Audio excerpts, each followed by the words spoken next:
We haven't had this much ice since at least 2007.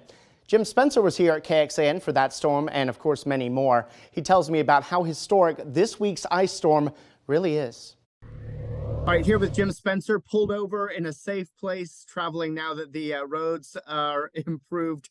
Jim, you were a forecaster here at KXAN for 30 years.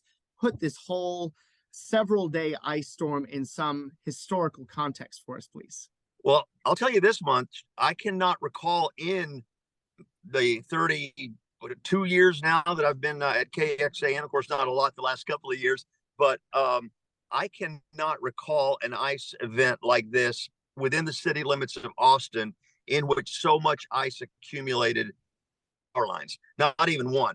We've had some ice storms. Yes, we've had some bad ones, maybe worse ones toward the hill country. But in the city, I do not recall an ice storm since I started back in 1990 that puts this much ice across such a wide area of Austin and caused so much tree damage and had such widespread impact. And I'm certain, and I think I heard it on our broadcast earlier, that in terms of power outages, I think this may be the worst we've ever seen. Now, 2021, obviously, that was a grid failure, right? In terms of power outages across the city, I think this may be the worst ice storm impact on record from at least my recollection back to 30 plus years.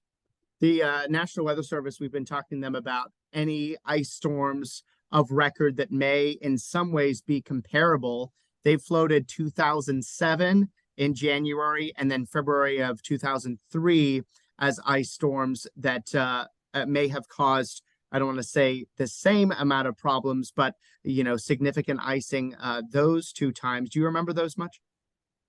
Absolutely. And each storm is different and has its own unique characteristics, but the 07 and 03 icing events, I don't think are going to measure up to this one in terms of, again, the widespread nature of the accumulation and the actual damage that they did. In 07, Austin was shut down and paralyzed for 3 days, but most of that was because of ice / sleet / snow accumulation on the roads, and you just couldn't drive. And so everybody was stuck at home for 2 straight days for sure, and a big chunk of 4 days back in 07. But again, the difference being some sleet and snow was included. It wasn't all freezing rain. We just don't get just freezing rain down here very often. I mean, this is very, very rare. In terms of overall impact across our city, I have not seen an ice storm like this one in my 32 years now, technically, with KXAN. And hopefully we don't again. Man, how many more weather extremes can we take?